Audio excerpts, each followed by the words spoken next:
Hello friends, ಇದು ಖಾರ ನಾವೀಗ ಮಸಾಲೆ ಖಾರ ಮಾಡಿರ್ತೀವಿ. ಇದು 1 ವರ್ಷ ಪೂರ ಬರ್ತೈತೆ ನಮ್ಗೆ. ನಾವು ರುಬ್ಬಿ ಹಾಕೊಂಬಂದು ಹಿಂಗೆ ಕೊಬ್ಬರಿ ಎಲ್ಲ ರುಬ್ಬಿ ಹಾಕಿ ಮಾಡ್ತಾರಲ್ಲ ಹಂಗೆ ಮಾಡೋಂಗಿಲ್ಲ, ಹಿಂಗೆ ಮಾಡ್ತೇವೆ. ಮಸಾಲೆ ಖಾರ ಮಾಡಿಟ್ಕೊಂಡಿರ್ತೀವಿ, ಇದನ್ನ ಹಾಕ್ತೇವೆ ಎಲ್ಲದಕ್ಕೂ, ಆಮೇಲೆ ಮಾಡ್ಕೋತೀವಿ. ಅದೇ ದರ ಸರ್ತಿ ಇದು ಡಬ್ಬಿನಾಗ ಹಿಂಗೆ ಖಾರ ತುಂಬ ಇಡ್ತೀನಿ. ಆದರೆ ಈ ಸರ್ತಿ ಬರ್ನಿ ತೊಗೊಂಡೇನಿ. ಪ್ಲಾಸ್ಟಿಕ್ ಭಾಳ ಯೂಸ್ ಮಾಡಬಾರ್ದು ಖಾರಕ್ಕೆ ಉಪ್ಪಕ್ಕೆ ಅಂಥೇಳಿ ಇದು ತೊಗೊಂಡಿದ್ದೆ. ಇದು ಸ್ವಲ್ಪ ದೊಡ್ಡದೈತಿ, ಇನ್ನು ಇವತ್ತ ತಂದಾರ ನಮ್ಮ ಮನೆಯವರ. ಆಮೇಲೆ ಅದು ನಾ ಸ್ವಲ್ಪ ಮತ್ತೊಂದು ಬರ್ನಿ ತರಿಸಿದ್ದೆ. ಆ್ಯಕ್ಚುಲಿ ಸೈಜ್ ಒಂದು ಸ್ವಲ್ಪ ಪ್ರಾಬ್ಲಮ್ ಆಗ್ತಿತ್ತು, ಗೊತ್ತಾಗ್ತಿರ್ಲಿಲ್ಲ.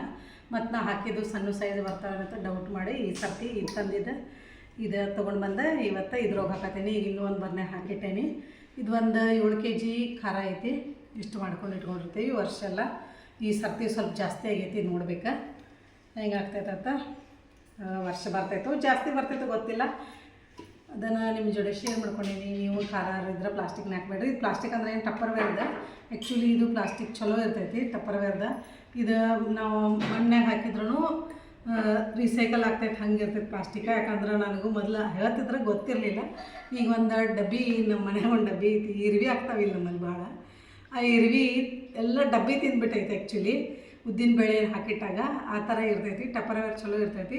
ಬಟ್ ಅದು ಇದು ಬ್ಯಾಡತ್ತೆ, ಟಪ್ಪರ್ವೇರ್ದು ಬ್ಯಾಡತ್ತೆ. ಈ ಸರ್ತಿ ಖಾರ ಈ ಥರ ಬರ್ನಿನಾಗ ಹಾಕಿ ಇಡಬೇಕಂತ ಯೂಸ್ ಮಾಡತ್ತೀವಿ. ಅದನ್ನ ನಿಮ್ಮ ಜೊತೆ ಶೇರ್ ಮಾಡ್ಕೊಂಡೇನಿ.